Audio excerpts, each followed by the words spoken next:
God's economy. As we conclude, we'll read like 3 scriptures or 4 and we leave.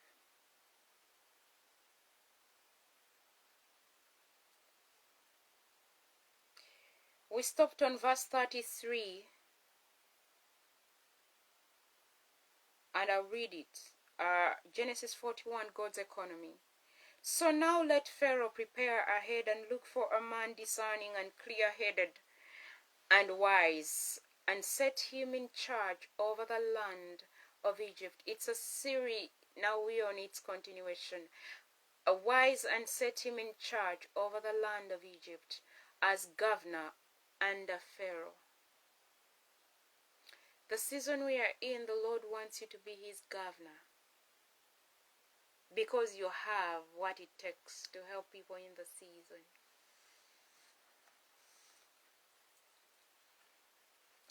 Let Pharaoh take action to appoint overseers and officials over the land, and set aside 1/5 of the produce of the entire land of Egypt in the 7 years of abundance. Verse 34, let Pharaoh take action to appoint overseers and officials over the land, and set aside 1/5 of the produce of the entire land of Egypt in the 7 years of abundance. Let them gather as a tax all of the 1/5 of the food of these good years that are coming, and store up grain under the direction and authority of Pharaoh, and let them guard the food in fortified granaries in the cities.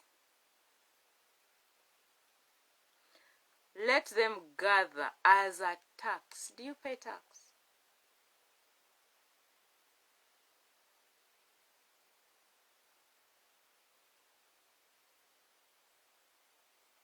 Are you part of the team the president has chosen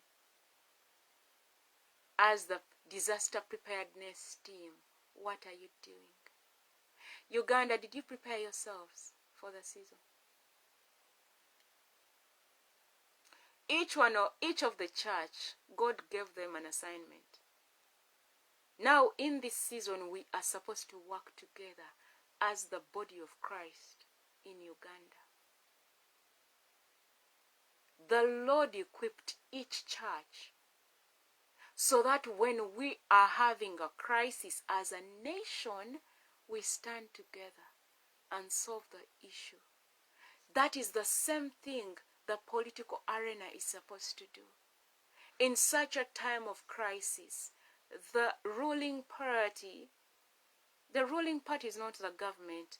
Without the opposition, there is no government. Without us, the voters, there is no government.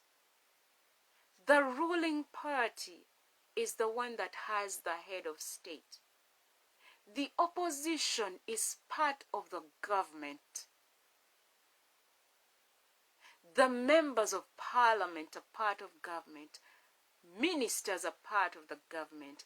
The RDCs, the local council deep down in the villages, is part of the... Before you go to the head of state, you're supposed to report to your LC5 or LC1, who reports to LC3 and LC5, then RDCs, then they go up like that in ranks until by the time the president gets to know, those who are below him have failed. Then the president has to intervene and solve the issue. We, the one who vote you in power, we have our problems. And our problems, we tell the immediate leaders next to us. Then the immediate leader shares the information, links in the bio, until when the head of state gets the issue. Unfortunately, we have people in leadership who don't understand how it works, yet they claim to be leaders. They went to Harvard, they went to all these funny schools to study political science. And they are in the leadership mantle. Because the highest level of education, according to man, is senior 6. So with their senior 6, they are seated and governing the nation. A nation which has issues concerning someone who has gone to the university. Can you imagine that one? To have the head who stopped in senior 6 to be my leader, who went to the university, did a master's and did everything. Because if I allow you to sit on top, you need to allow for me to advise you. That is why the president is supposed to have presidential advisors. What criteria do they use to choose presidential advisors? Do they choose their friends or family members? Is that leadership? Now in the crisis, where are our leaders? Unfortunately, all they say, government, you are eating government money. It is what pays your salary, your air ticket. Everything comes from the government. And you're saying you're not part of it. Can someone write there what is government? You're not informed, but you're busy with other people making noise in such a season.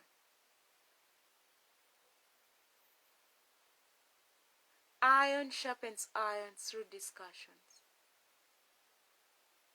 Bring what you know on the table. I bring what I know. It's not about making noise. Losers make noise, a lot of noise. And the noise reached God. He's tired of us.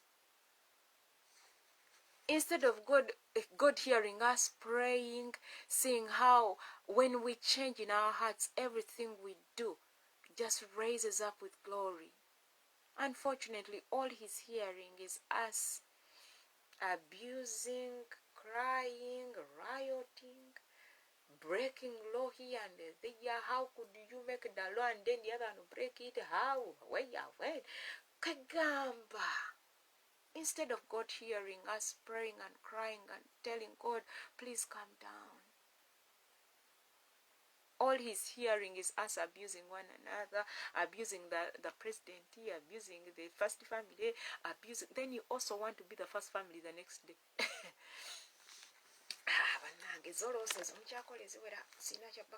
Kati ate nensaasira abantu abaalokoka abali mu opposition. Kati ate mmwe siina kyabbakolera. Ate nammwe abali mu ruling party nga mwalokoka simanyi kye mukolayo. Kati nina bano basiina gyengwa. Ye gye bamusasula akawera gy'asinga okubeera. Bwe mukola by'atayagala nga abawalula. Yaaliwo kubawalula.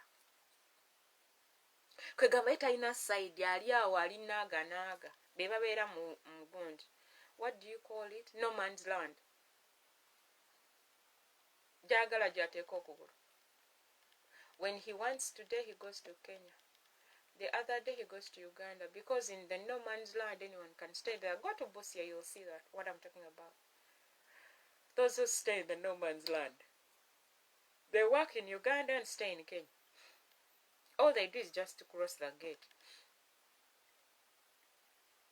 At the border, there is a gate and a fence, right?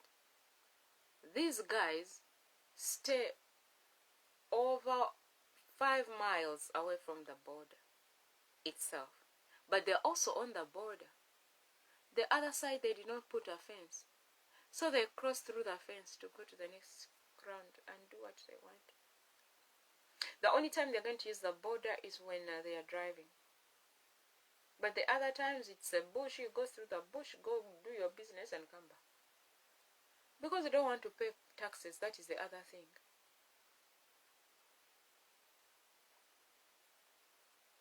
Like, it is so sad that we don't have enough information to stand and make noise.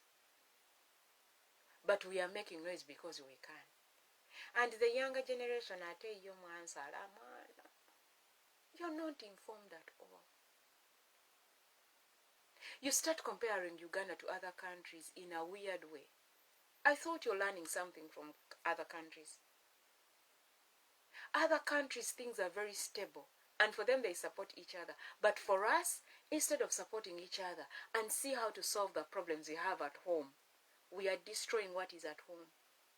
And you think you're friends to the white man. The white man will not destroy their relationship with a country because of you. They don't work like that.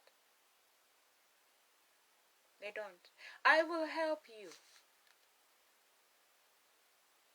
But if you don't want to change and you think your way will give you the seat, continue.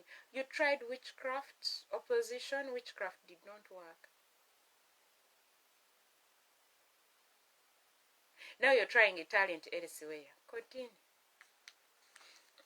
All I want to see you is work. I told you. You failed in 2020. 2021 was a loss. God has given you an opportunity in 2022. It is left with 2 months to get to 2023. You're still losing. And you want 2026. It's going to be hard. You're failing this year. Make sure you don't fail next year. This year had abundance. Unfortunately, because of your character, you failed. Uganda, when will you stop failing? My motherland, aren't we tired of failing? Aren't we tired of being failures? Because even those who are abroad, I take it both they are failures to the maximum. And you're saying abroad is the only thing that can remove the dick. And I'm like, my friend, abroad is more rotten than anything at home. First of all, they left their originality. Bajjudde enjaga, bajjudde obwenzi, bajjudde obusiru, bajjudde ebisiyaga, kwegamba. Tebamanyi na kubala ssente zeeka. That is how bad it is. Bemwagala batereze enkono. Kijja kuba kizibu. Continue. Verses 36. That food shall be put in storage as reserve for the land against the 7 years of famine and hunger. This is Joseph talking to Pharaoh. He tells Pharaoh to choose a man. Now he's giving Pharaoh what that man they are going to choose as a governor under Pharaoh is going to do.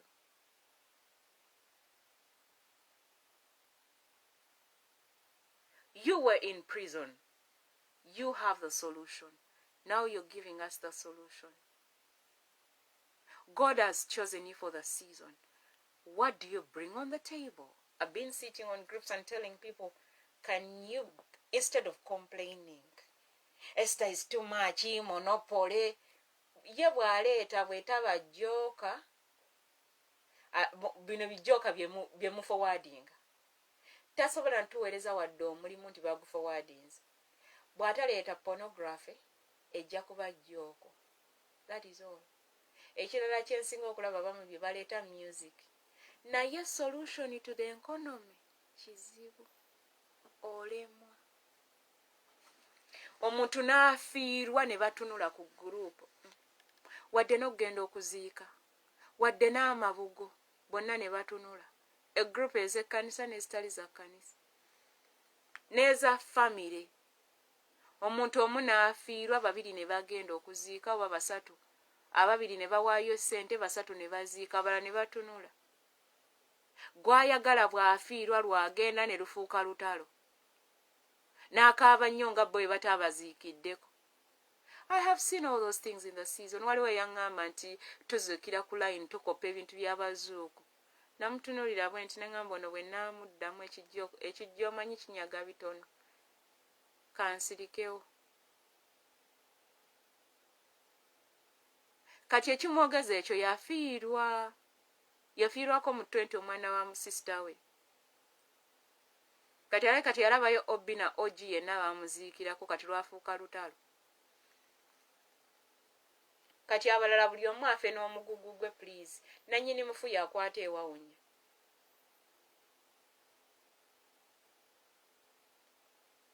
I don't know how many people I have lost that are personal. But I did not see you even send me Esther mnange nga kitalo. Saagiraba condolence message. I did not. I lost relatives from 2020 up to this year.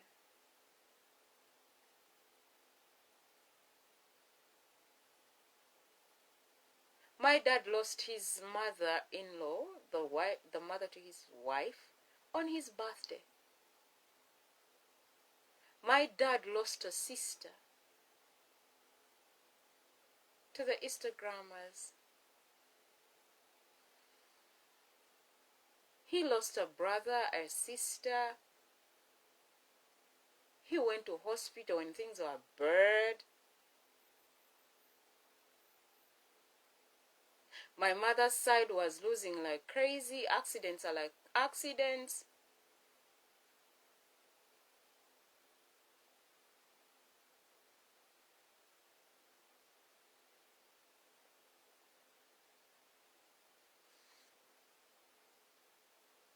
I did not see you.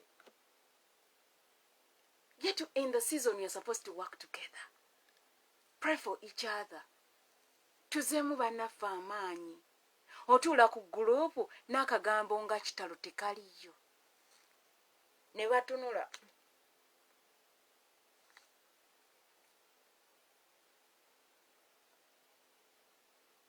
Ogwange gwakubika. Oyo mwana carries bad news all the time.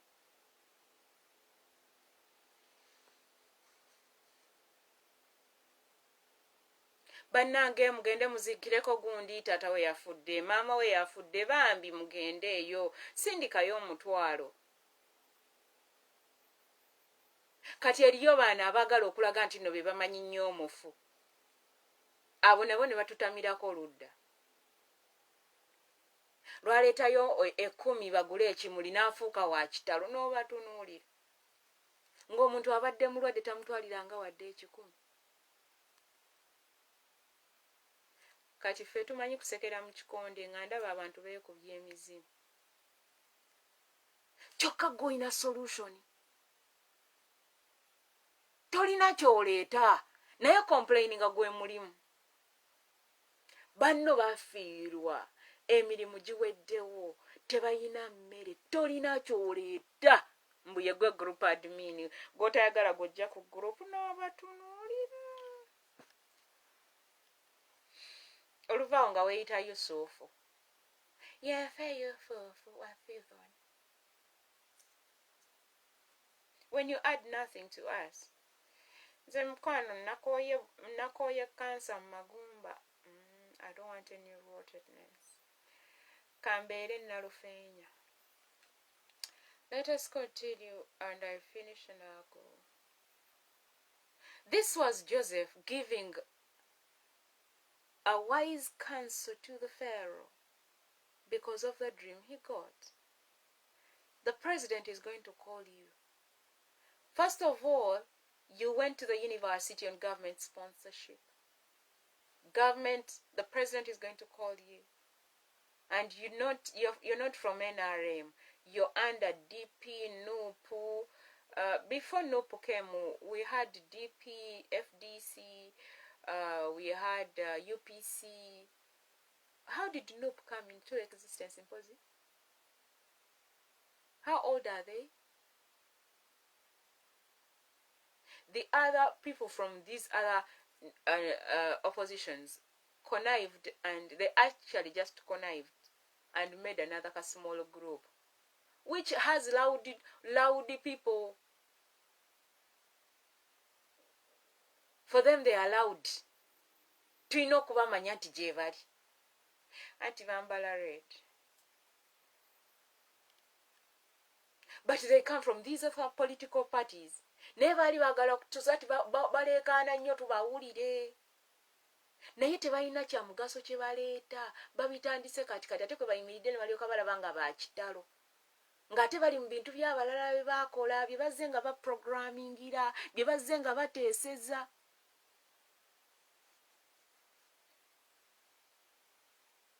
No, it is the truth. Nze gwe mulaba nno sironda.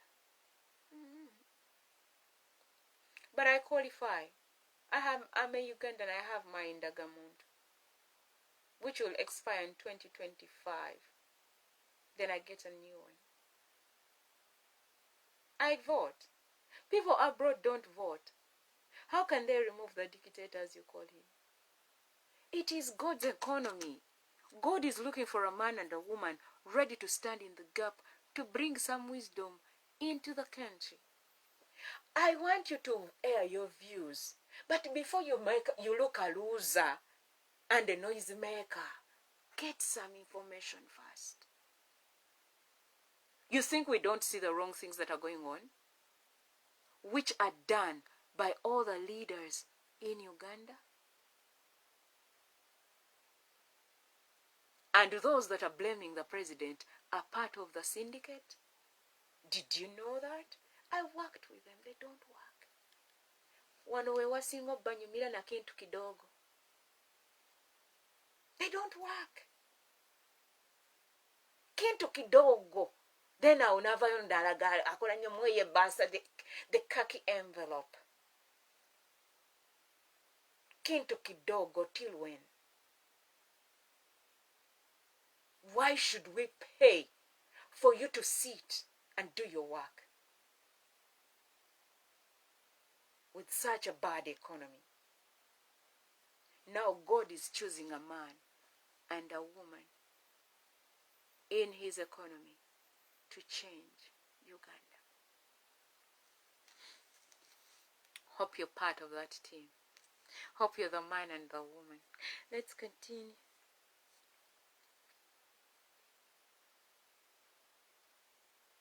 People are hungry.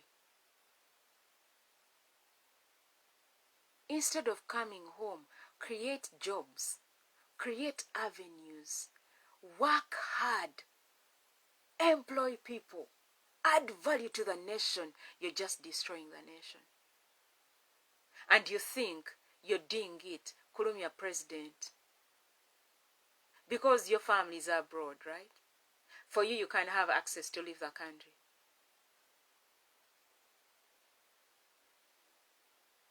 To all those in the diaspora, before you come out on your lives to make noise for us, I want you to show me receipts of the money you send home and who it helps. You who is making noise. That Dubai issue, it's not you who started it. Where are the companies that take those kids to Dubai? What is their part in all this? We leave the nation without asking for permission. I was at the Interpol at a time. Officer Kasije, Captain Kasije, is it Captain? He was the head. He was the in charge. They called us.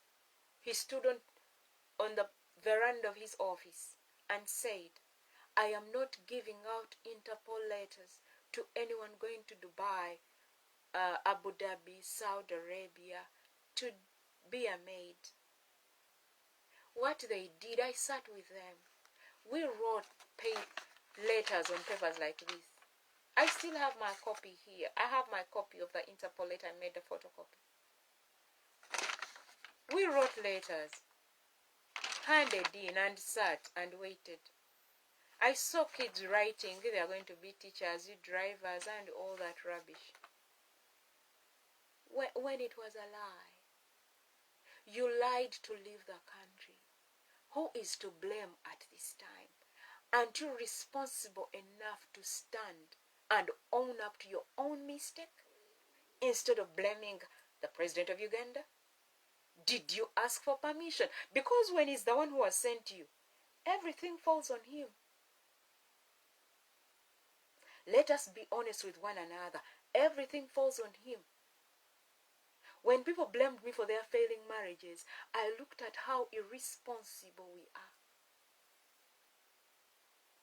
And it's the same trend.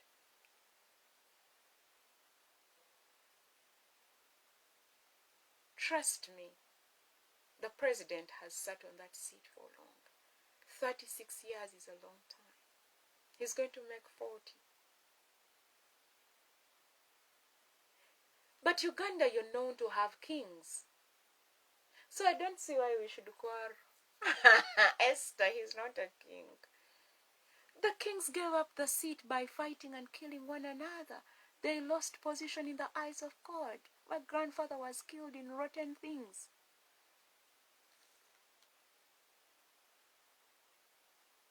Mutesa sat on that seat when my grandfather is 10 years.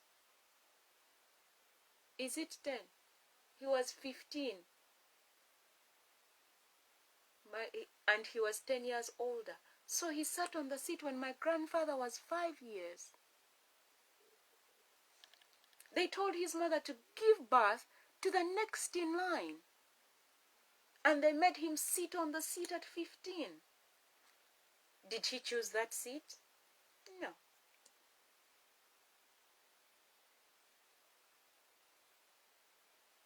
He did not. And when he died, they still maintained their thing.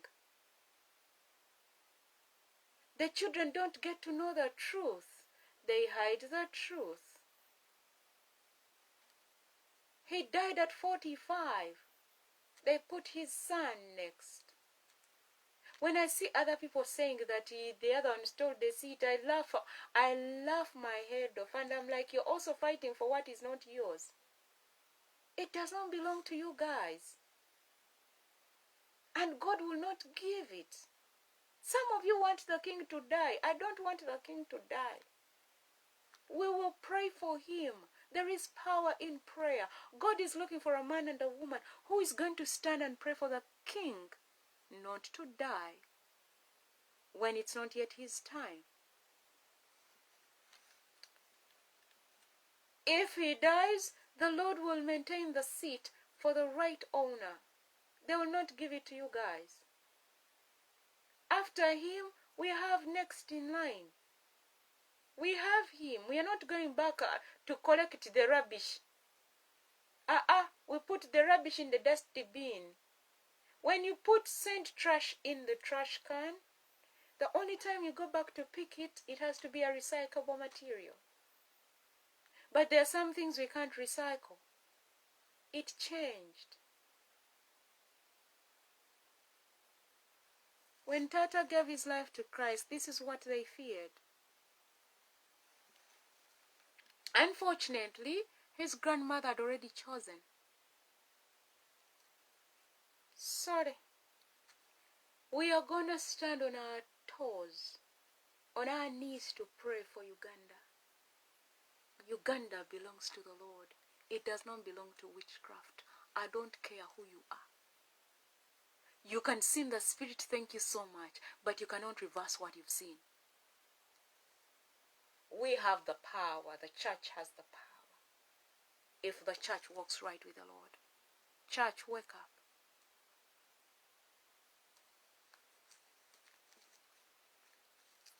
Baganda, you were supposed to maintain that seat, but mulino mululu. You love fighting for power.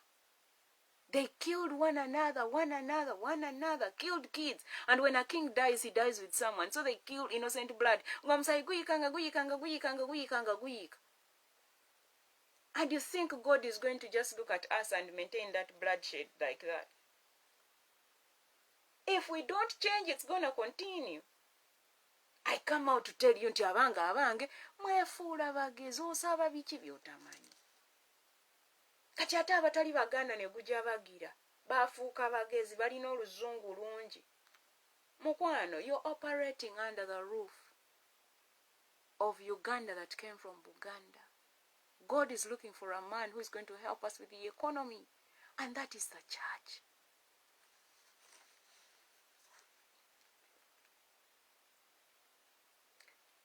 Joseph comes from the only house that God chose.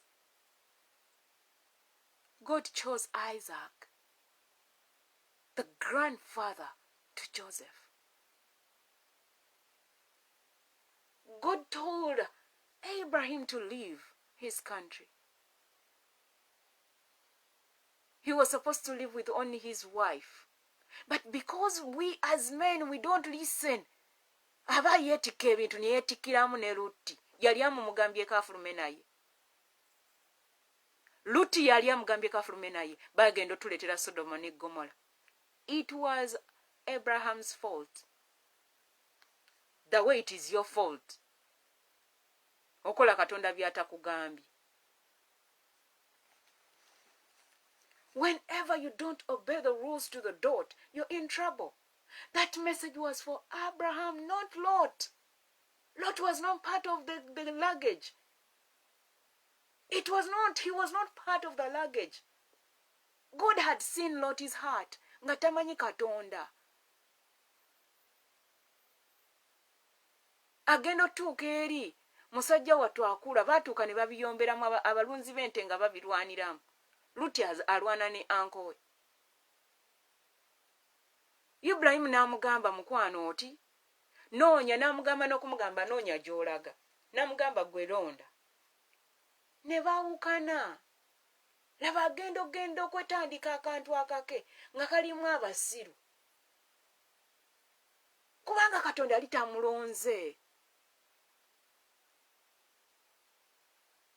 Kati Katonda bwe yajjukira Ibrahimu n'amugamba Lutti, get out with your family, but don't look back. Naye era alina omukazi. Many of you have Lot's wives in your house. Mukazi wa atunulanga mukazi wa Lutti.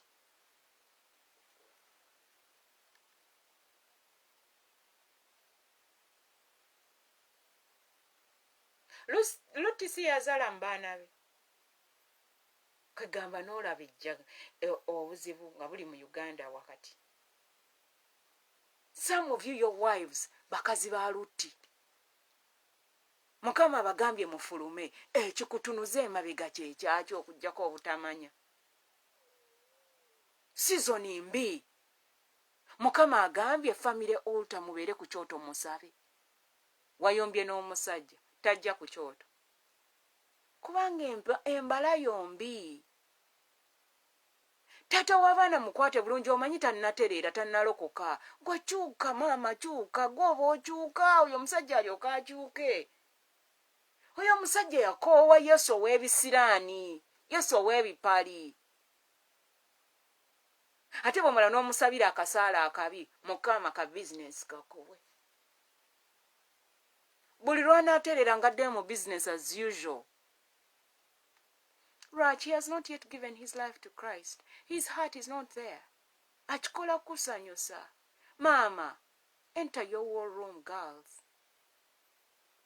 Mothers, enter the war room. Because fathers are going to kill us.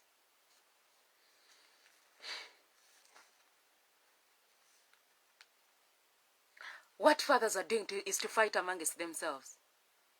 Now, Mama, you're choosing a side to step on. Yes, Esther, we made a covenant. When your husband is abusing the other man on the other side. When your husband is using his TV station to abuse another man on another TV station, you're siding with him. Okay. You had rumors. You did not catch him, Lubona. Okay. Good. Let us continue and we see where the revival will come. And you don't go to apologize to one another when the Lord told you in 2020. Fathers in the nation. The Lord told me. I came out and told you. You did not listen and he sends Apostle Bonjo. And the internet ate Apostle Bonjo's account. God told Pastor Robert, Apostle Bishop Chiganda, Pastor Chaze, Bishop Chaze, Pastor Senyonga Apostle, Pastor Semba, the way they were fighting in the newspapers, to enter Call Apostle Alex Mitala, close the door. They apologize to one another on a personal level.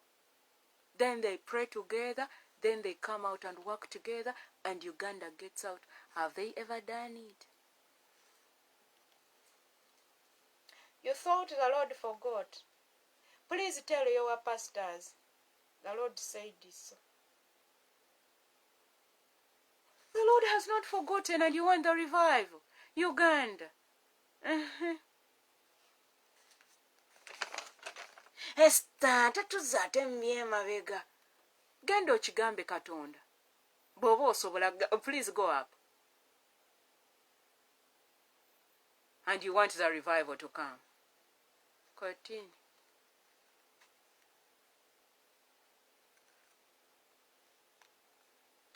Joseph had to be taken into prison for the character to change.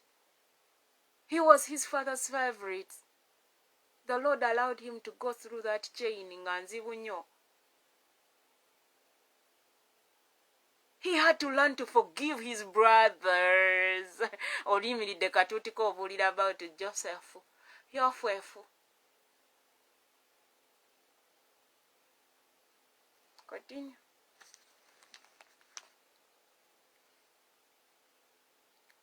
Oli ku katuuti k'oyimiridde. Otusomesa Yusufu. Kale tugende masa. Nakkiriza kitulye ffenna. Nakugambye nze emikwano nagivaako. Kusula ebweru sikiinaako buzibu. Baŋŋamba dda ne bwe nfuuka homeless tebajja kunnyamba. Kati gwe okunsuula ebweru tolina kapya kooleese. Ngana atyo bayambo bawa green card.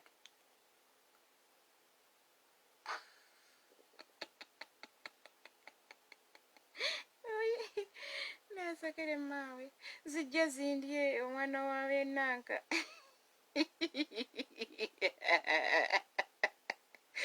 Sinze nakulonda Yesu gwe wannonda mazima wammanya nnyo nga n'ensi tennabaawo kyenva nkuyimbira n'ofuula omwana.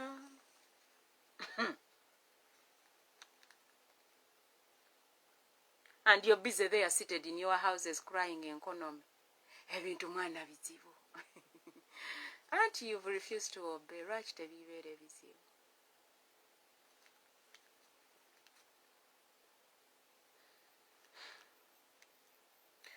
Verse 36, that food shall be put in storage as a reserve for the land against the 7 years of famine and hunger, which will occur in the land of Egypt, so that the land people will not be ravaged during famine. Now the plan seemed good to Pharaoh and to all of his servants. When the young blood refuses to listen, God uses when the old blood refuses to listen, God uses the young blood, right? Good. Continue. Now the plan seemed good to Pharaoh and to all of his servants. So Pharaoh said to his servants, can we find a man like this, a man equal to Joseph, in whom is the divine spirit of God? You can never find how someone gives wisdom and you say you want to find a man who is equal to the one that gave the wisdom. Really. Esther, tugenda kufuna omwana wa pastor gundi be balina church ennene. Ndowooza tufuneko omwana w'omukulu. Ewaabwe banene. Omwana oyo azimbye ebintu bingi e Uganda bambi akoze ssente n'azimba kalina ayinawo ku bintu yajja okusobola. Bambi taata we yasinga okuŋŋanya abantu e Kampala ne maama we yajja okusobola. Munange rankasi ye pastor ge bayiwako amafuta ye yagenda mu Bible college yajja okusobola. They have said, so Pharaoh said to his servants, can we find a man like this, a man equal to Joseph, in whom is the divine spirit of God. The Pharaoh is now the president of Uganda is saying, Kati, I think, can we find a man who has the same wisdom as this one? Imagine president ayogera ngo muwadde amagezi kati abagamba bafuna omulala yabakola byoyogedde. Kati bana bamwetoolodde bwo inasaako bwobwo obulengera ndowooza kati nga buleeta obwana bwabwo. Bukuba ekikono. Eyaleese amagezi gwe bukuba ekikono. Obulengedde obwo inasaako bwa pulezidenti obwo waliyo ekikambi eyo Katonda kyagenda okuba kibooko ekiremeseza Uganda okgenda mu maaso ekitta abantu. Kyetoolodde buli ayingira gwe bakuba enkokola. If your father is part of that, enjoy the lineage of the ctoss. Obo amabeyarazi obwo bwetoolodde pastor. They choose who goes inside okulaba pastor. Amusabireko. You choose who goes inside to be prayed for by your pastor. I am glad you throw me out of your churches, so I don't have to beg and get to your pastor to go through you, to go through the secretary, and I sit there in the line. Pastor ansabireko. Thank you so much. After all, ne pastor oyo am blocking. Ate kiba kintuuza ku line omulinda kyekyaki. Nanti yandaga yatugamba tukutraining obenga naawe osobola okuketuukirayo. Musumba webale nnyo ku traininga kuyiga kusaba. Era nange kati neetuukirayo. Era Mukama gw'anagamba nti nansabire yoyo gw'aba alonze okunsabira. Okitegedde kintu ekyo. Yo Katonda mwene yabikola. Kati bana abatamanyi Katonda oyo omwana oyo alabika state agent. Nyabo ekisa kimale. Ekisa simale. Olaba family members banga bandintuusizaayo ne bakubiranga amasimu ne bagamba tebalina mirimu. Tebajja kusobola kunnyamba. Kati ate gwe gwensanze obusanzi atalina ky'omanyiiko. Mulabe edduka family member please. Naye abaana abammwe ng'okubira president. Omukubira nno weekwese tebakuwulira. Tewamanya nti kasita twalokoka tutuuka buli gye twagala. Continue. Then Pharaoh said to Joseph, since your God has shown you all this, there is no one is discerning and clear-headed and wise as you are.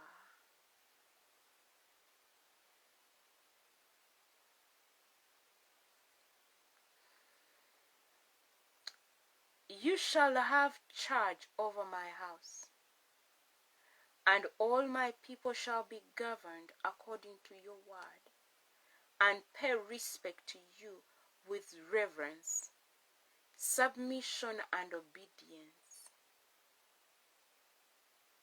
Only in matters of the throne will I be greater than you in Egypt.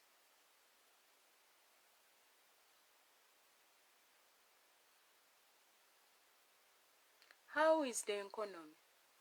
Ebatuddemu. Oikonomia, which means management of a household administration. It's applied in major facets of society, business, finance, government, health, family, politics. Okay. You shall have charge over my house, and all my people shall be governed according to your word, and pay respect. The word of a president, a king, carries water, carries weight. God chose Joseph for the season. Yo Joseph, gwajja abantu Dubai. Yako Joseph wafe. Esente siso. Gwe muwi w'amakesi wafe. Bampi, kyebaleko omunange. Emirimu kulaba okikola. Oyimirira mu by'abalala n'okola emirimu. Gwe amakesi tokayina akasobola okugyayo abaana kwe weeka. Tosobola kutuula ne mukulembeze w'ekwanka ne muteesa. omukulembeze w'eggwanga yamala okuteesa n'omukulembeze w'eggwanga eri aleke abantu bagende kati koofuuteyo otulaga nti yeegwe wabisoozeemu kwekamba otutunulira bwoti totubalamu makesi okimanyi nti ekyo ekintu bulijjo bakiteesateesaako dda kati gw'olowooza byakatandika olw'okuba tolinfa omuti kyokka abanaku n'okwerabisa so that tutakuusaayitiyo so that tukuwagira n'ebintu bye by'otamanyiiko mutenda amakulu nze sigenda kubawagira nga mwogera ebintu ebya kisirusiru mu bantu ate nga mwakala entebe nze nkirina bw'oba okyakala noonyaako ow'entebe ojja kukifuna mukwano sent you plenty. The custodian is soon getting off. We are praying for the seat to remove the blood. It has a lot of stain that I can't give it to the current generation with all the rottenness. Joseph had to be delivered. Joseph had to change in character. Joseph was trained in the wilderness without his family. He had to learn to be a servant. In his father's house, Joseph was running around, telling people his dreams. While his brothers were working in the field, Joseph is seated with his father, telling him how he dreamt. Joseph was busy reading while his brothers worked. God wanted Joseph to learn the hard work, the labor. Prison was the solution. His own brothers, they did not know. God allowed it to be, because Joseph also needed to grow and mature. He was 30 years of age. Are you 30? Are you 30? And you behave like a raccoon. You know a raccoon? Is it a bird? And you want to be an eagle? General. You're good general. Ofune yakasati akata kutuka. Tekasiba na mape. Nemuteka kochepe.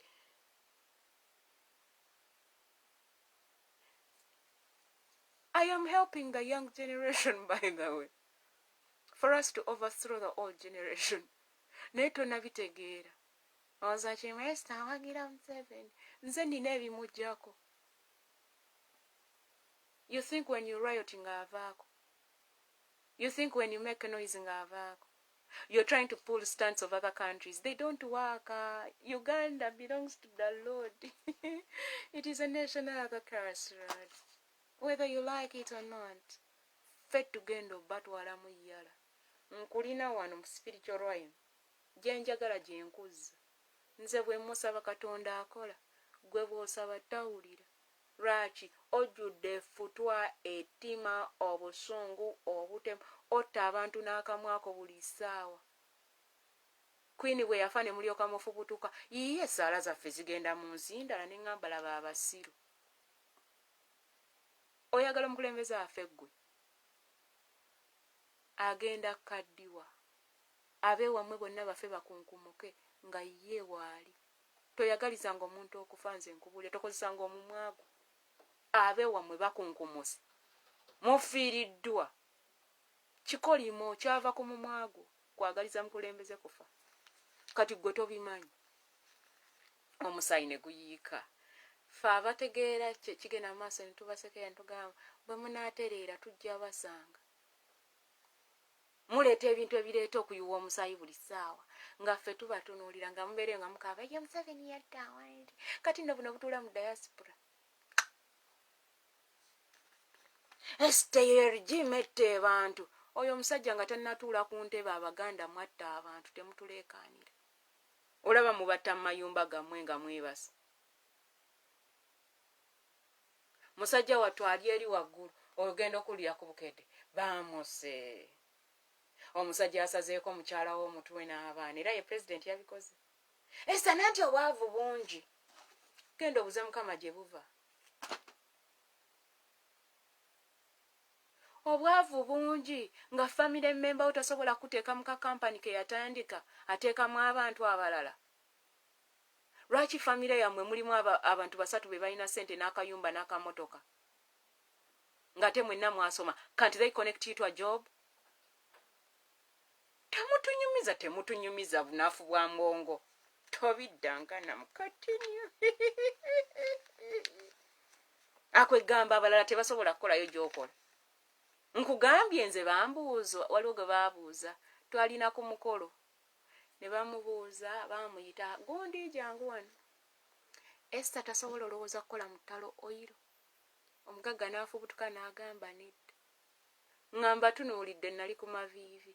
Nga nze nakola environmental engineering and management. Ne baŋŋamba I don't qualify. Nakola nti.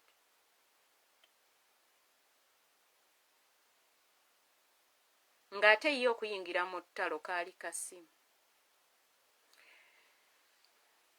Nina omuze omubi. Basooka kumbuuza how I got where I was gye bansanga. Nange ne mbagamba nti nasoma n'omuntu. Baali balowooza tetwasoma. Everyone got shocked. The courses we do in my father's house. And some started competing, forcing their kids to do what we do in the family.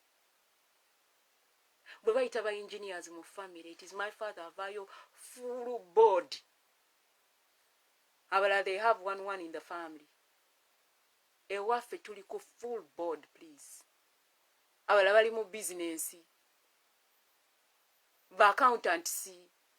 Tata wange ye engineer omu bw'ata avaayo full board.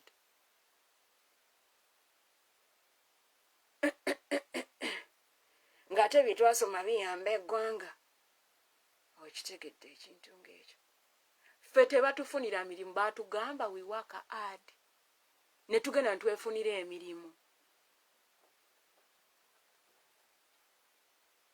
Waliwo gye nagenda ne baŋŋamba oyagala kukolawa. Ko nze bw'ataba energy ne mansobolayo ne mbabulira bye nsobola. Ne baŋŋamba kale. The only thing kye baali balina okukola kukubira omukulu banobe, the commissioner, Ministry of Energy. By then, kye baali balina okukola mukubira kasimu. Baali balina okukubira Nema essimu. All they had to do was to make one phone call like this. Ngazo omwana tutandika okukola. My friends who can call n'enkola emirimu bonna batunuulira nga butunuulizi. Ne mbalaga nti nkaga n'obutakola bwange. Kye nakolanga nga nnumba bensobola ne bagula lanchi. N'onsanga mu kibuga ngolooza nange nakoze kumbe. Neeyiya. Ngenda okulaba nga kimpitiriddeko ne ŋŋamba naye kiki naye. Kiki naye, I love sweaters, I can run anything at any time. Neekolamu omulimu, omwana tunaasasula fees. N'agamba genda osome mwana wa nnyabo. Ne mugamba ye kino nsobola okukikola. Ne nkola amasweta for a full year. Ne gandiisa ne bakadde bange. Abadde atya. Wobeera ne wisdom ng'omukozesa ng'obuyinza bwe bulagira. Nenzija ne muwagira amasweta gange ate ne munseera. Nagitwalamu ebyo ebiduuka abakazi abatunda obuviiri n'alyoka agamba kino nga kizitowa nnyo. Nasuze enkola. Ne ngikwata ne ŋŋamba kati eyo eba nsigo. Tugende tusige ensigo agannyabo. Emitwalo 5 madaamu gy'amulema. Esweta gye namuwa nga bwe mangi tadde ku ssente zaayo. $10,000 tebagimuwa. Ne ngikwata. Ne ŋŋamba nti nze sikiiro. Ne nnyambuka waliko. Kwa Vema. Opposite Button Center ya Vema. William Street. Is it William? Ned. Ova ku Muteesa no William eri mabega wa Mutaasa. Ne nnyambuka ku Button Center. Ne mpeta. Ne nnyingira ewa mukyala Musumba Lubwama. Ne mugamba maama yambala mwonyumye nti entuuka.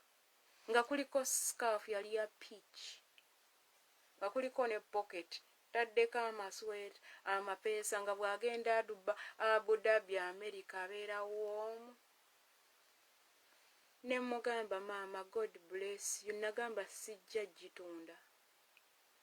N'empeta nenzirayo eka nensiriikirira bwe nti nga sirina wadde 10 nga nina mu transport yanzizaayo. Kwega madamu yantunuulira bw'ati ng'alabira ddala masiikiini omutembeeyi.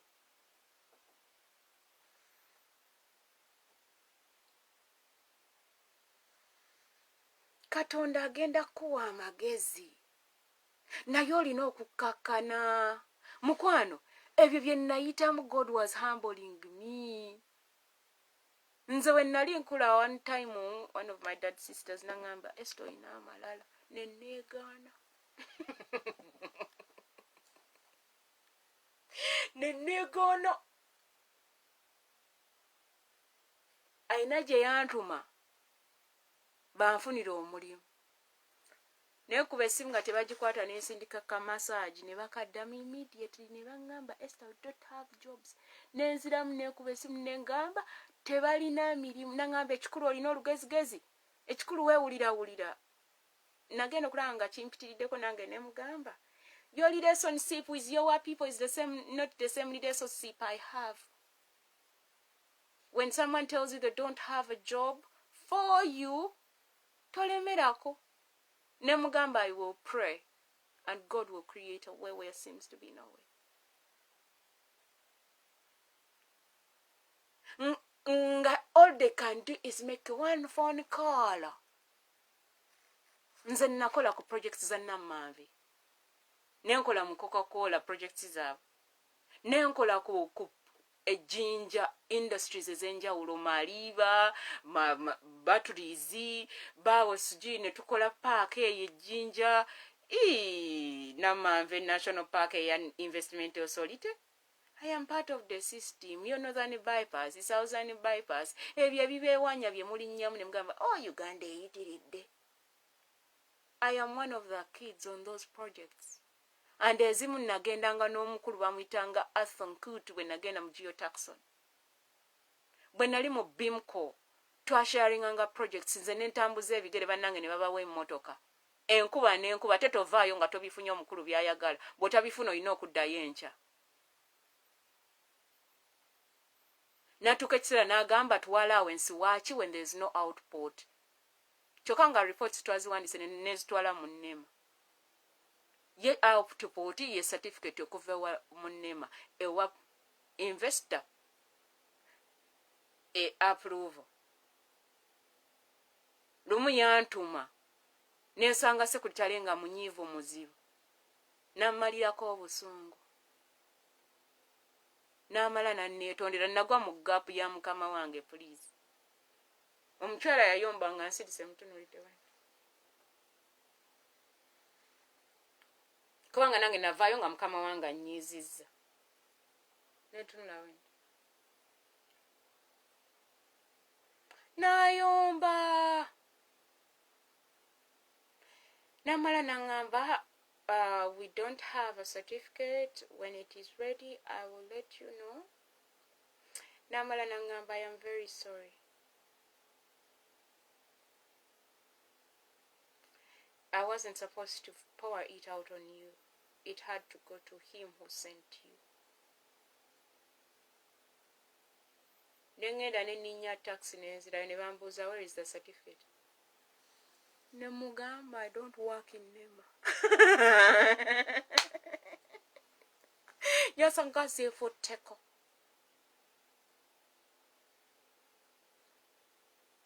Ate yakola ensobi. When you disrespect your wife in my eyes, you lose respect in my eyes.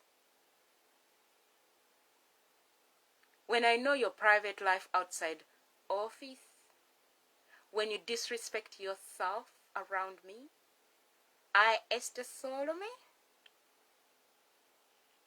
I wait for you when you put yourself in a compromising situation. Nenkusomesa empisa.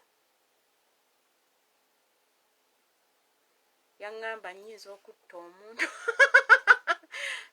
Nze nagenda ne musabira. Mukama n'amusumulula n'amuwonya. Kati akaga abalala abeyanyiiza baali baagala afe. Naye nze olw'okuba Katonda yampa omutima mulala ne mmusabira n'awona. Naye mu ddwaliro ku Noviki yali tavaayo. Yali ajja kufiirayo. Ne ŋŋenda ne mulaba. Yantunuulira n'anyeenya omutwe n'aŋŋamba, I did not expect you to come. Ne nsmilinga ne mugamba, why? N'aŋŋamba, you girl, you can kill someone. Ne mugamba, how? Ne mugamba, came to pray for you.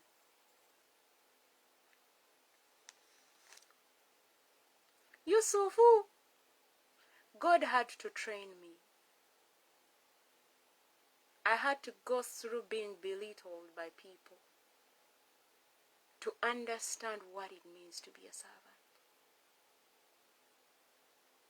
what it means to be a team leader. You have to humble yourself. You have to go down. You have to leave your level. I went down. Nga natalina mannya amanyiira. And I keep quiet and I look. In this season, mwakisussa. Nendaba abaana abatalina amannyo. Bendabye nga bakula nga tebalina na bbeere. Nga naye akola ati. N'abatalina fees ng'ewaabwe tebeesobola ng'akola. Abakulu ne basayidinga nabo. Nenkola. Yene kanisa ya leero bano be bagenda otufuga be baddako be ba next 9. Ne ngamba katugenda gendako mu investigation mmanyi ani muzaddewo, ani pastor wo w'omwoyo, ani teacher wo. So that we solve the matter very, very well. Tebamanya ani gwe bakola naye. Kitegedde. Abalala ne bapoisoninga abalala. Kwegana kulabira zizinga. Engeri omuntu atamanyi wa poisoninga gwa mmanyi. Then waliwo ekikyamu oyo bw'ataba sitaani. Biba byewammwe nga bye birinnye nga tebikwagaliza. Oyo bw'ataba sitaani wabaawo ekirala. Engeri taata wooli gy'atuula ne taata wooli ne balima empindi taata wo. Gwe n'ovaayo omwana n'ojja n'onyigira nze nga tomanyi mazima. Yesu anaatera okudda. Yesu anaatera okudda. Yusufu. When God chooses you, my friend, you have to be ready. You have to go down. Yusufu's assignment needed him to work with people, the very people who hit him hard. God has chosen you for the season. Naye owooza nze sobola kwogera n'oyo Esther. Kyokka Esther enjala emuluma. Emuluma afe. Tuli bako. Shit. I have seen noob people hating on anyone wearing yellow. And people are dying simply because they wear yellow. Nentunuulira obujega n'obusiru nga namwe mwagala tufuga. Nendaba ate abasiru abatudde mu ruling party ng'eriyo abazza omuliro in a stupid way. Oyo wannoobu tetujja kukola naye mukwano. Mukwano, Uganda ekulemi. Season gye tulimu. There is nothing like yellow, red, green, blue, black. The season is bad. You need each other to fly higher. But since you feel that you can't do that, you hate on Esther. Mbwaihi awagira President Museveni. Nze nina akatiike.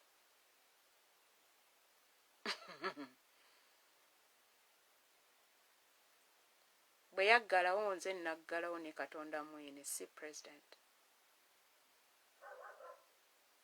Buli lwavaayo okwogera nammwe mba nabimaze dda. Genda mu tent weeyambe. Nkwegayiridde weeyambe. Kyekyo lwaki buli lwajja n'ayogera temubitegeera. yadda mu bintu bye nasoma byonna n'abibagamba bye mulina okukola ne mumutunuulira ne mukola byammwe embeera neefunda.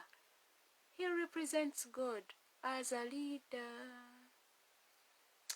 Naye engeri nti mmwe bagezi kajjambo.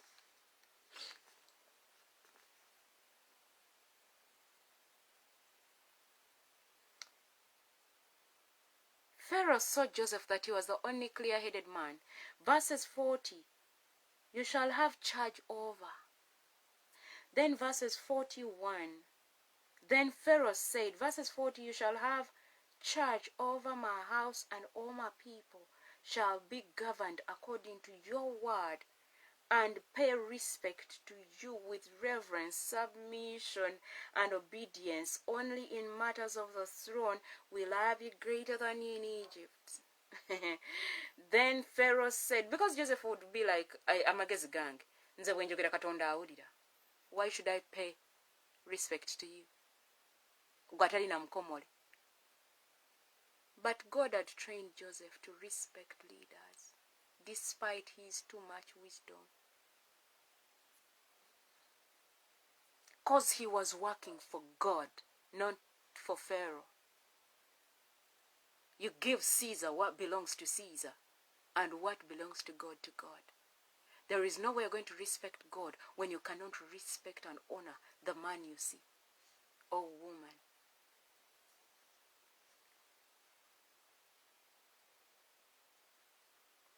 Verses 41, then Pharaoh said to Joseph, see, I have set you in charge over all the land of Egypt. Then Pharaoh took off his signet ring from his hand and put it on Joseph's hand, and dressed him in official vestments of fine linen, and put a gold chain around his neck. God has chosen you to stand out. Your friends, because they support Nupu, your friends, because they support DP, and when you start working with the president, you have to listen. Yes, you are called in to give advice, but you have to listen to him. He's the leader. This is a ship. The ocean has waves. Zigenda kututa. Leader gena kugeranga leader nga ye bwakiraba. Naye nga mazima gali nti takiraba. Kati gwe gwayise okukola naye tuula osabe Mukama omugambe wangatta ku musajja ono. Wanzikiriza to stand out and work with the president. Naye byayogera tebikwatagana, mwambule musaala. Mwambule ebyo byotiitirira mbu mikono gyange nyijjange eno nako nkola ne Museveni isibanya twalidde oli ku poteya. Gwogenda osemba. Famire yo njirabye ng'ebonaabona obwo bukyaliibwo siraabwe bukuyamba. Bukyaliibwo bwetwala bokaawa bweru abroad. Bali eri waweeru. Nze bwe ndwadde sikulabye ng'onnyamba. No, I have not seen you. Do you call me to say, Esther, how are you? Wasuzotya Esther. Nagenzeko ewa taata wo munnange ne mutwalira ku sikaali. Munnange nagenzeko ewa maama wo ne mubuuzaako ne mutwalira ettooke. Omayine gye mbeera. Mbu nkaabe nnyo nnyigidde mbu nno mpagira Museveni na celebrating nze mukyala we simanya ku birthday nga naaba mmwe mba celebrating nga gwe tolina go celebrating. Excuse me. The season is bad. Mukama ayagala mbata asooza kimu. Ekikolo waagira President Museveni. Kati mubeereeyo. Mulekaane mulabe bwe munaafuna emirembe. Ogenda kaaba enkonoome paka Yesu lwalidde. Anti tewategeera season. Nze sigenda kuyimirira naawe kulimba. Gwe saakutte. Nzogo muze sigulina. Ewaffe tetuwaayira, kibi okuwaayira. Naye wammwe temukirinaamu alaali. Nze mmenya obufumbo bwo, right? Omusajja njagala kumubba muleeta bweru. Naawe n'otuula n'okungiriza. Nze nziba ministry zammwe, right? Nga nange ntuula mu kiboozi kyammwe. Mukwano nga nange ntambulira mu kakiraabu ko kigenda kuba kizibu. saagala tufe ffenna.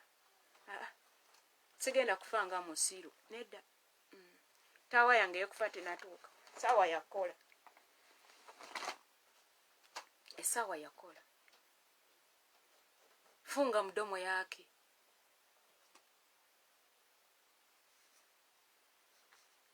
Stay with your political ideas that are rotten. Katonda agamba ki? When you're working with a president of any country, ask, what is God telling us? When you are a soldier, you don't choose who to serve. You serve whoever sits in the seat. When it is your turn to sit in the seat, I will serve you wholeheartedly. I can't wait for you to take over.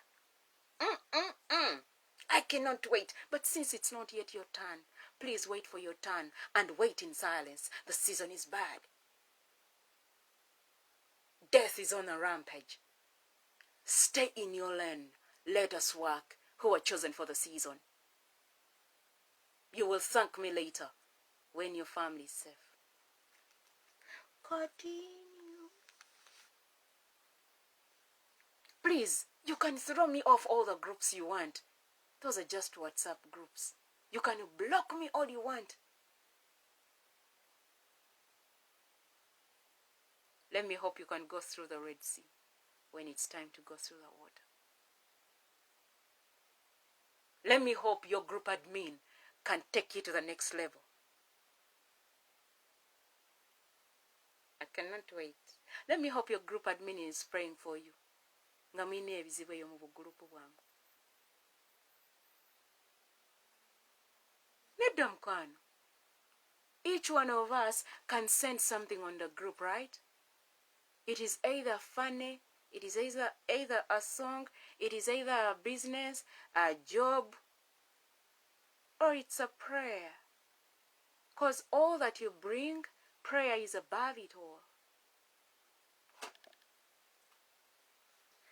At the end of the day, God wins. God wins. Oh, na na na na. God wins. Oh, na na na na.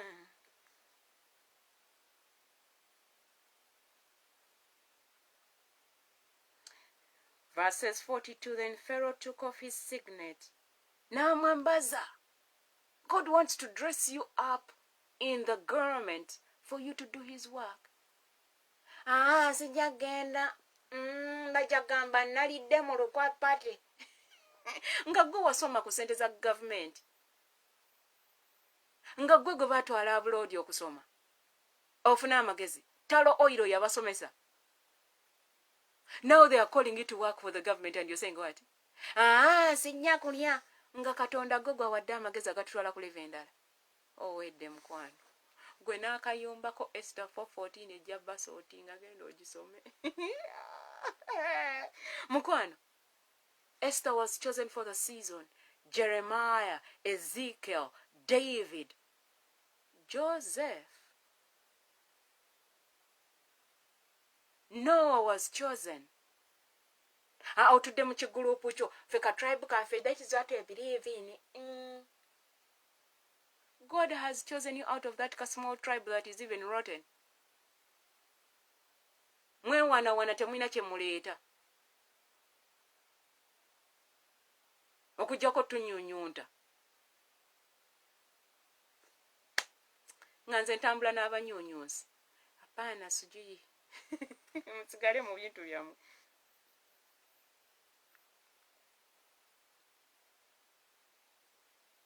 Verses 43, he had him ride in his second chariot, and runners proclaimed before him, attention, bow the knee, and he set him over all the land of Egypt. Bannange abayongwa, oli asairami, oli immigrant, ate wajjanga prisoner, ne balyoka bakuyisaawo nga governor, ne babagamba bonna ba bowing it down. Bow down and worship him. Aneda Esther. Sijja kulya. In this bad season, okyali mu bibuuzo eby'ekisiiro. Mukwano, go read Esther 4:14. Ojja giwulira. You're going to choose between God and your small group akatakuyamba nakuyamba. Ke mugenda obugenzi ne munywa walagi. Bwe mutuuka mu fees buli omu ng'agamba everyone for himself and God for all of us. Bw'ofiirwa oziika wekka. Bw'obeera n'ebizibu babeera eno ng'agamba mwana omusajja baamusibye.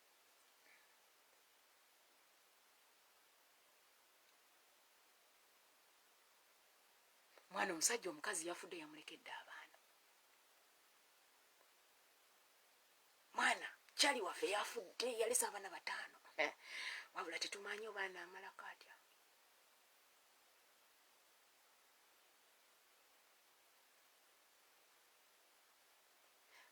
Bw'ofa ne beeyama nze nja kuweerera abaana.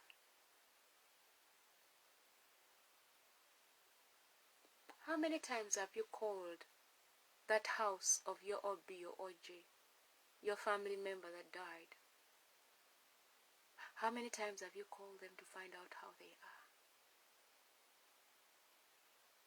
How many times have you visited to see?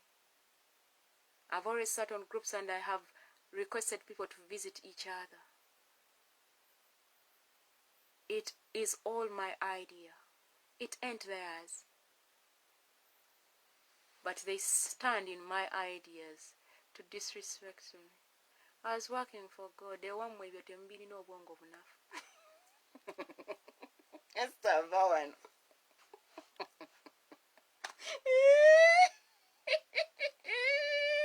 Walala, walala, watuta, watuta, omori, omori.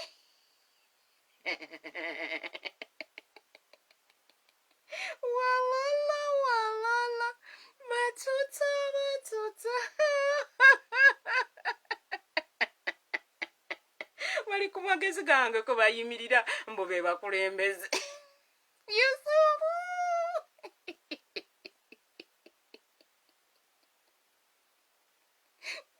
God is na. He who laughs best. Bangamba nina amalo ga Facebook usimanyo iki.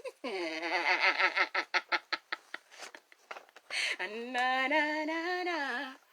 God is. Akatika gikaliwa nyimbe. Baby Gloria, I love you. Yongero tusabira na mama yongero tutwala no Baby Gloria birthday ya next week after yesterday. Tugenda ku birthday ya Baby Gloria. Luli mama yamukolera surprise nga yakatawi. Baby Gloria yongero kubeera beautiful. Tetulina kyakola fe tuliwo kuwagira. Moviti. Tugenda kukozesa royal form ne moviti. Kansiule kakoma. Mwakoyedda.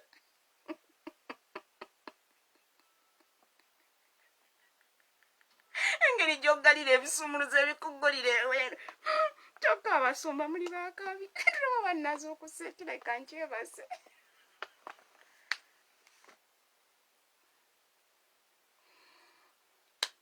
Ebweru eriyo essanyu.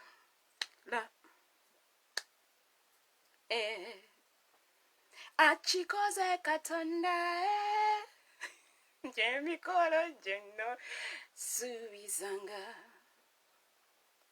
nalinga saaganga mugamba tyoba luliba lutya bategese bannasuze ntya ali atya omumbejja gwe mutwala leero nasuze ntya omwana w'abalungi ono kalala tewambuuzizaako ate nga nze nakubuuziza nga nkanya kimu nze kusaaba nnyo ti kulunaku luno gy'emikolo gino gye kajerasi kalina okufa mu mutima gwo amuleese baŋŋamba ebyo byakiyaye ebya jjajjaawe neŋŋamba ojja kuba bulungi mwe mwajja mu ssomero lya kabakabaka we temuli bakabaka abakopi hello amulese amakanisa gangoba hello how is it so far ntiisa abantu bamwe God is economy omutonzi wange abagamba nti ngenda kugwa hello mbikenjiri zammwe webutingendota omwana omulanga wegendereza omumwa kalala omumbeja nga 29 tugenda kubeera ku Rest Auditorium wali ku Rest TV ku Fidelito Neva Mama Mizanga amulese omuntu gwe yansuubiza amulese leero tulina Pastor Robert Namulinda kandigire kansanyuke then nga 17 mu December tulina Apostle Kimuli Michael ba revivalist anti overe yowoza njagala revival amulesi baticha gye badda gyenzira nga ngenda nabo nkola nti Apostle bwavaayo nga nvaayo evangelist bwavaayo nga nvaayo abajasi bali 5 nze ndi obasiyo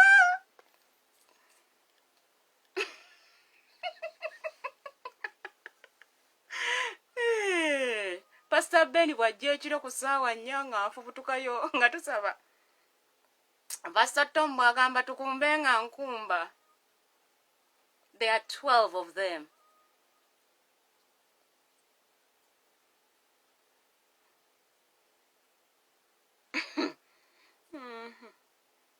Mbwotiisa ombloki nga tojja kujja mu kirasi mukwano gwe loosi nze siyinza kufuka loosi tebakulimba.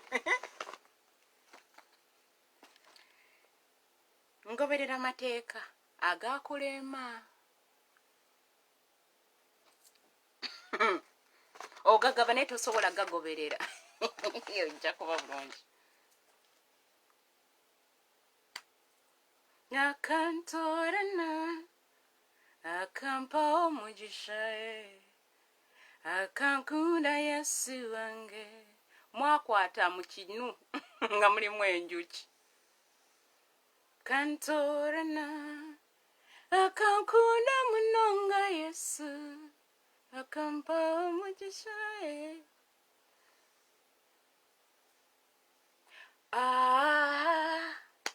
nije tushemerere hamwe twebaza omujuni Yesu Luhanga kantorana nga nawona obumeeza obutono nga twenyigiriza ku bumeeza. Tushemerere hamwe twebaza omujuni Yesu ng'emmeeza ennene zinniize kajambo.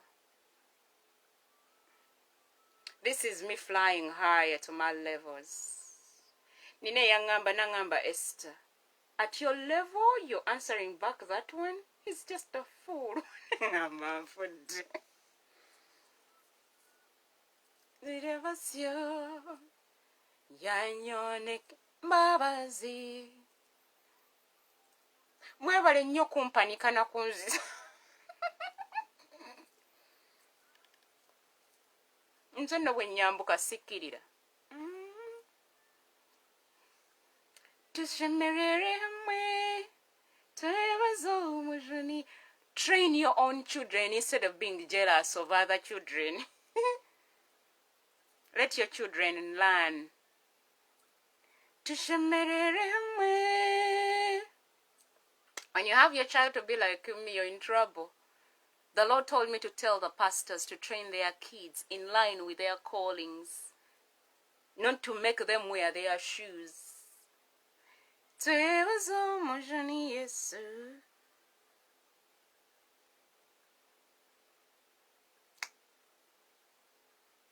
In advance, baby Gloria, happy birthday.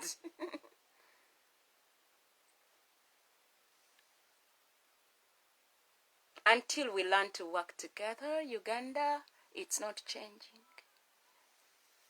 Akampa omugisha, akankunda Yesu wange. Jonah was chosen. Akankunda munonga Yesu, akampa omugisha. Stranganema, nije tushemerere hamwe, twebaze umujuni Yesu, ruhanga kantorana. Ngenze mukwano kunsasula kati. Tushemerere hamwe, ajja kugwa, ajja kuka, akyayinamu amaalo.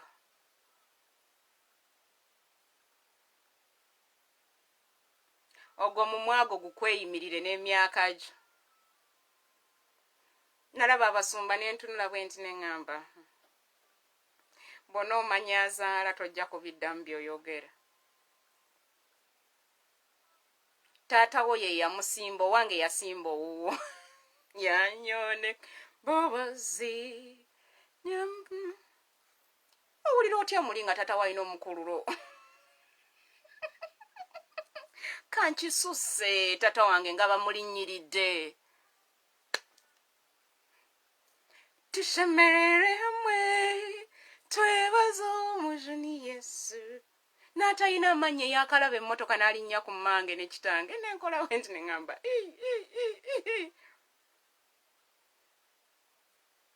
Batata bammwe ne bamama bammwe bali waggulu lwa taata wange. Twenga kantorana. Lwakuba abantu teboogera amazima. Tushemerere hamwe. Buli eyayitako ekabowa. Omukadde w'ekkanisa yabasimba bw'ati.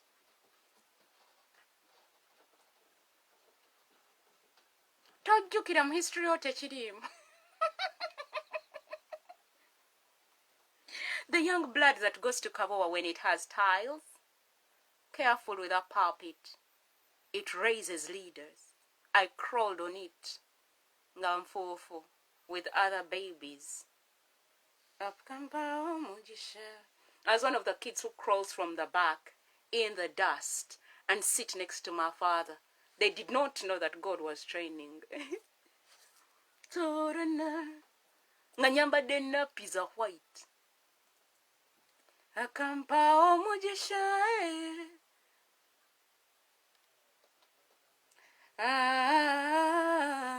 To my hobbies and orgies in Sunday school nga wafuuka wa kitalo kati.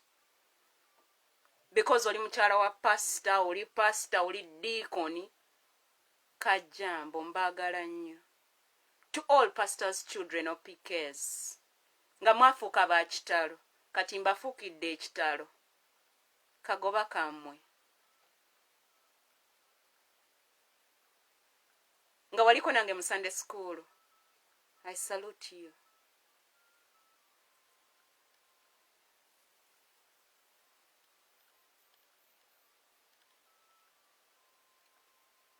Nga nakulabako nga tonnawasa tonnafumbirwa nga wasooka Kabowa. Kati ng'oli mufumbo. Olina omukyala n'abaana.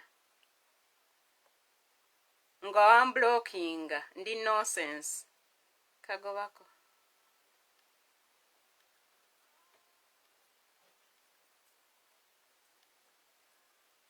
Nga wagenda n'abroad. Tushemerere hamwe. Twebaze. Ebyo bye bibeera mu kkanisa tebabalimba. Torana. They sided with someone. Nze nenfuuka mubi. Mu church nenkola nti. Nabeewuunya nnyo nga ne guno omwaka mwabizza. Nti oyo omwana yagaana okuyamba banne. Ng'oli maama.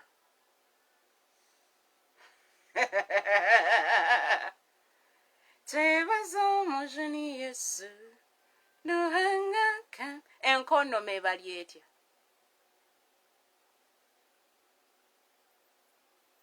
Tushemerere hamwe, twebaze omujuni Yesu. Everyone should take responsibility, full responsibility for your actions. That's what God wants. brag about God. Today is a Saturday.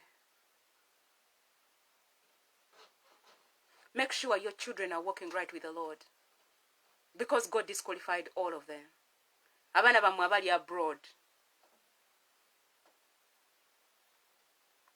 you love compromising, and they are next in line. Abamu tebakyali balokole babivaamu. To God, oh, can we do it for the rest of abekiwempe kajambo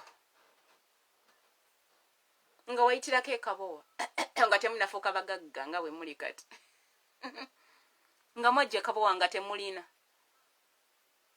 To hero in all time, he can take you from the grass to your grace in no time. He's a man of his word, oh. Nga walabako kabowa ngeri mu kiwempe.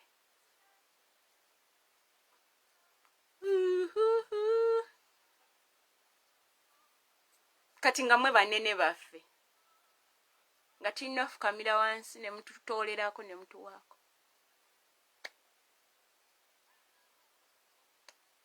Can we do it for... When I was leaving the country, my pastor ye yabyogera ye pastor Kintu nagamba ati ne yogo Yusufu w'ennyumba ya tatawo ne mutunuulira nali ngenda mugamba pastor byoyogera obitegeera kubanga nze bwe nsoma Yusufu waliyo kibooko. Ne ngamba ye musumba mpaddeyo bankube kibooko. Ye yampaayo ye pastor wange omubwati. Musumba Kintu, thank you so much. Naye mukano kibooko nga nnene. Tewantendeka kugumira kibooko. Ebirala wabintendeka. Naye okulya kibooko tewakinsomesa. Ye gwe wampaayo ng'onsiibula. Nompaayo. Munnange kibooko gye wansindikira. Okimanyi nti yali enzise.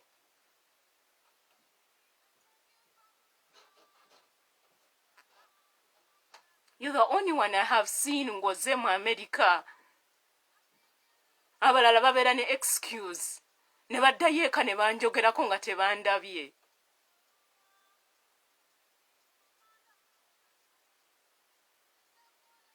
Is my father your friend?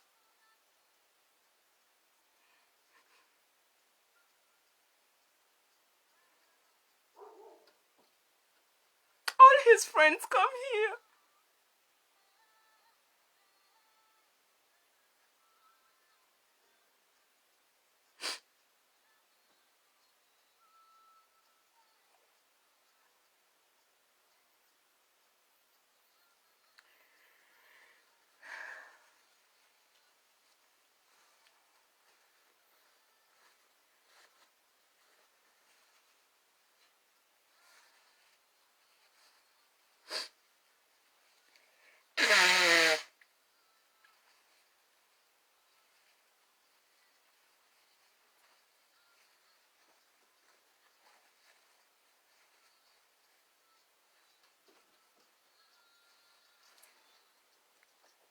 The other pastor I saw was Pastor Arthur Nsamba.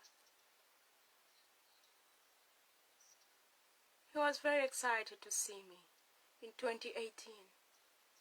We share a birthday. And I pledged something I do every year on our birthday, and I've done it wholeheartedly. Because the Lord wanted me to get something from Him. I am good at tapping in. No other pastor from Uganda, no other father in the spirit has seen me. Whoever has told you anything about me, they are liars. They are lying.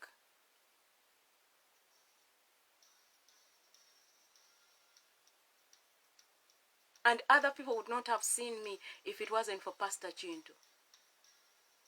If it wasn't for New Jersey, they wouldn't know where I am. They've never seen me. My relatives travel and come here. They've never seen me. It's only Daddy's sister with her son. And Vajese Rugunda. The rest, and those that I went and saw in California. One saw me standing outside on the road. The other one, I entered his house.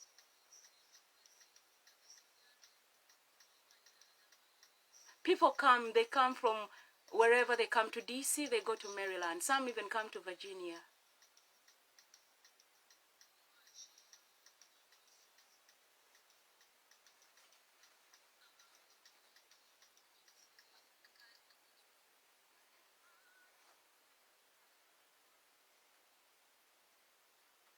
My friends travel and come. My OBs and OGs. And they leave. They go to DC. They go to Maryland. Some go through Virginia. They don't call me up front to tell me to Esther. It's only one person. Actually, two. One is my workmate, Shibanda Gide.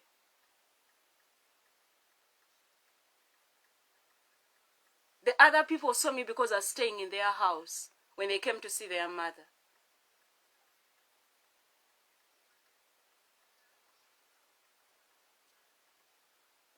And we call ourselves Ugandans, right?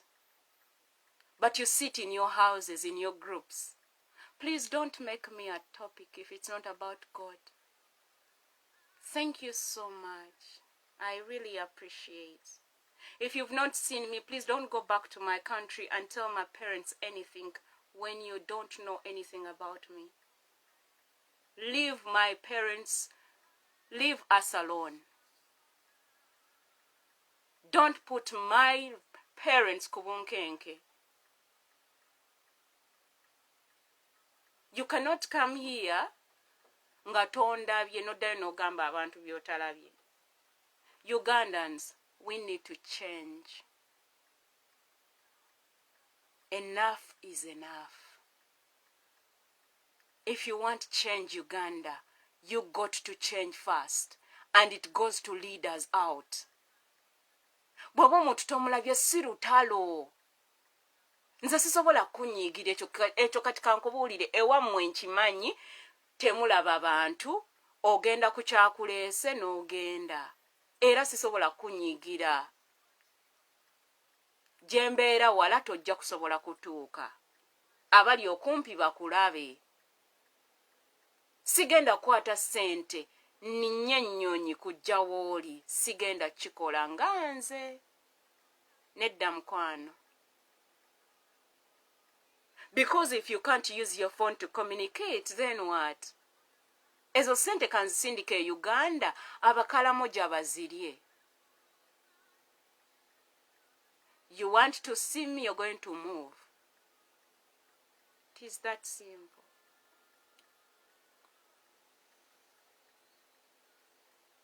Abaana babaweereza be twakola nabo mu Kiwempe, they drive and see each other. They've never bothered, apart from New Jersey. Era tebalina choice munnange, be bakojja bange, be bamaama bange, ate be basumba bange. Musumba kintu, bannange bulijjo abadde aliyo ng'agamba nti siina musumba, I belong to a particular house. Kabowa Redeemed Church of Christ, the first Kiwempe to be planted in Uganda. There were 4 churches, but Kabowa came with a Kiwempe first. The first churches in Uganda, the mothers of others, bannange gyenva. Ababadde balowooza nti mbeesibako munansonyiwa okubeesibako abaawatooto, aba worship harvest, abavaiva, abaamavuno, abafanero.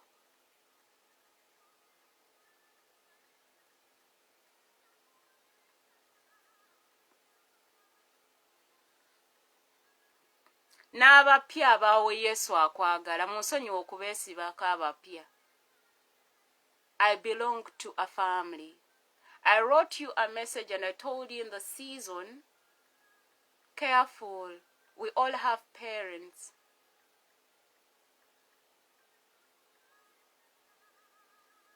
I have parents, I have siblings. So when you're disrespecting me, please put that in your mind while dealing with me. I belong to a family.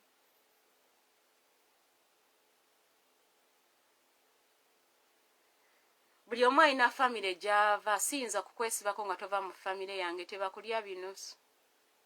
Olaba nabo bennyini sibeesibaako.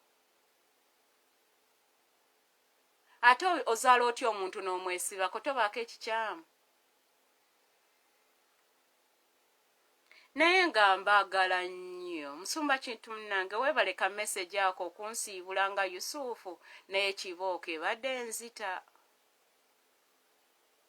Because in 2020, I saw Joseph in a way I did not understand. Bantwala mu nnyumba y'Omumisiri ava e Egypt. Eyajja kuno ng'ali 31 nga nze.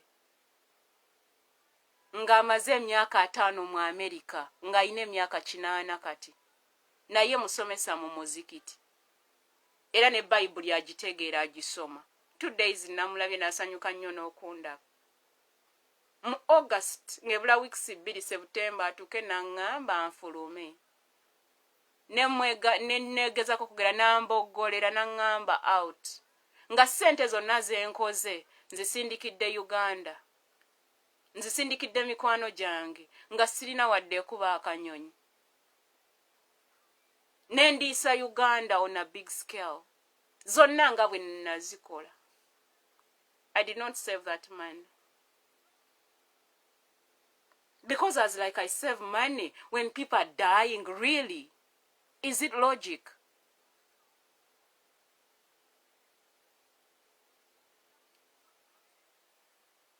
Ne bangoba.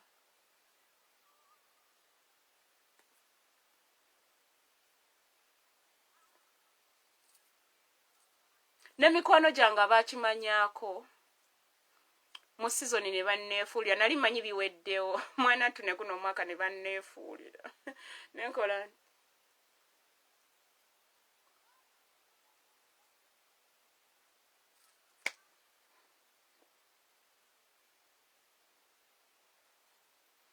buli omu akole Mukama kyamugambye tusobole okufuluma. Me I want out.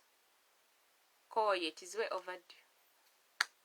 Esther, koye nga tutandika butani.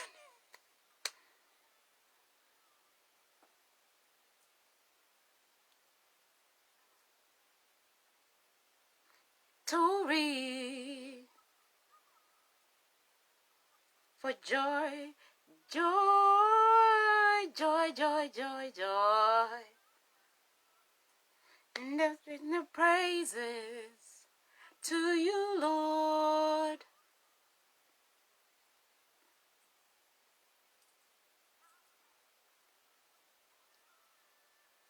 Sente bakola nkole.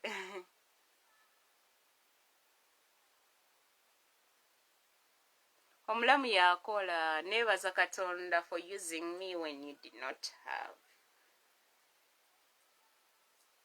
Joy, joy, yeah. I don't want you to treat any other person like that. They don't have a heart to stand. They will leave the church. They will go and strangle themselves. Me, I cannot do that. No one will take care of my parents. And I don't want to go to hell because of your poking. You're not an ego. You're waiting for me to die then in Gondia. The ego has to eat a live bird.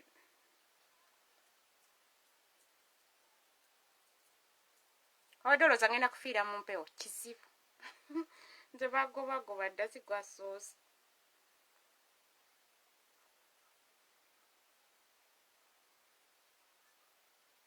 Please do what the Lord is telling us, Uganda, and we get out. And we walk out majestically on eagle's wings. It will be so sad when people die in the wilderness. It's only Joshua and Caleb. The other people who left Egypt died.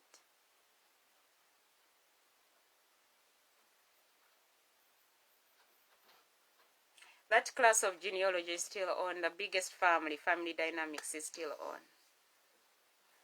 Abalokokana bamusembeza ye Yesu beyanaza n'omusaayi gwe ye omutukuvu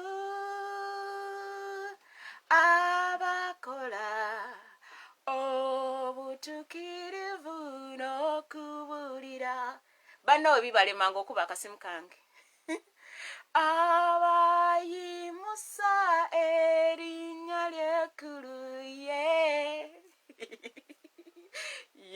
kubanga banno bakolera bantu kuba mwana nze atakolera bantu nkubira essimu ng'ekizibu kikuyinze ne baleeta bangi mu kisiibo kye tuliyambala famire y'engagga bwe bibalema please call me olutalo nga luwedde oyagala kola phd sente zaganye kuba essimu anti nze bank tuliyambala ayaya tuliyambala godze nkonome tuliyambala engule. On YouTube, this class is going to be broken down. I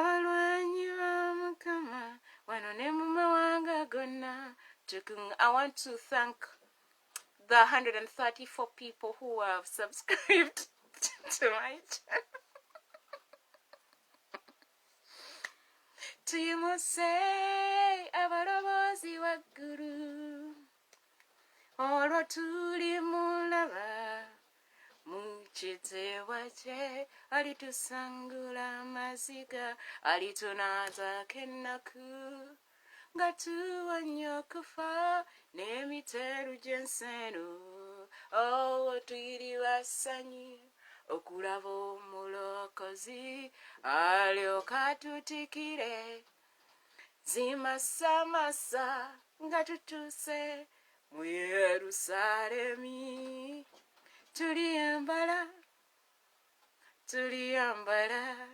God wants soldiers who are alive, who are well, who do what he wants. Some of you, he's going to call you with your pain so that he heals you while you are doing the work. He's going to use your pain to heal others who are going through the same thing. The world is saying other things. Don't listen to the world. The noise is too much. Focus. Follow only Christ until submission. Thank you for releasing me to go and serve my God. I don't wake up worried. Nokusabanga kuwedde. Oh, nokusibanga kuwedde. Ayayayang okukabanga kuwedde. Muye Jerusalem empia. Yesu afenga komyewa. May the Lord bless you. May the Lord enlarge your territories. Careful the camps you're walking with. Careful who you walk with.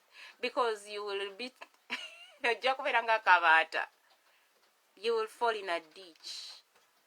Simply because you're listening to that friend of yours who is very annoyed with what you don't even know about. Don't do nyigirako, please. Don't fight wars that are not yours.